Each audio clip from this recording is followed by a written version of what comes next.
అంబటి రాంబాబు గారు వాళ్ళ తల్లి గురించి ఎవరో మాట్లాడారని ఆధారాలు ఇవ్వమనండి, ఇమీడియట్ గా యాక్షన్ తీసుకోకపోతే అప్పుడు అడగమనండి. ఆధారాలు ఇవ్వమనండి, ఇమీడియట్ గా యాక్షన్ తీసుకోకపోతే అప్పుడు అడగమనండి.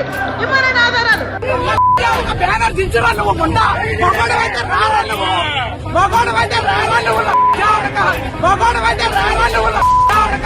ఆధారాలు ఇవ్వమనండి, ఇమీడియట్ గా యాక్షన్ తీసుకోకపోతే అప్పుడు అడగమనండి.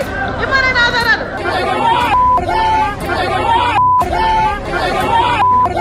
అంబటి రాంబాబు గారు వాళ్ళ తల్లి గురించి ఎవరో మాట్లాడారని ఆధారాలు ఇవ్వమనండి, ఇమీడియట్ గా యాక్షన్ తీసుకోకపోతే అప్పుడు అడగమనండి.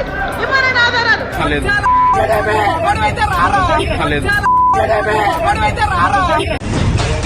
ఓపెనింగ్ లో ఒక సూపర్ మ్యాటర్ చెప్పావా, ఏంటది? అంబటి రాంబాబు గారు వాళ్ళ తల్లి గురించి ఎవరో మాట్లాడారని ఆధారాలు ఇవ్వమనండి, ఇమీడియట్ గా యాక్షన్ తీసుకోకపోతే అప్పుడు అడగమనండి. ఇవ్వనండి ఆధారాలు. మనం ఎవరన్నది ముఖ్యం కాదు, మనం ఏం చెయ్యగలం అన్నదే ముఖ్యం. మీకు ఈ డైలాగ్ సెట్ అవ్వదు కదా? ఎస్ సార్, నేను ఉంచుకుంటా.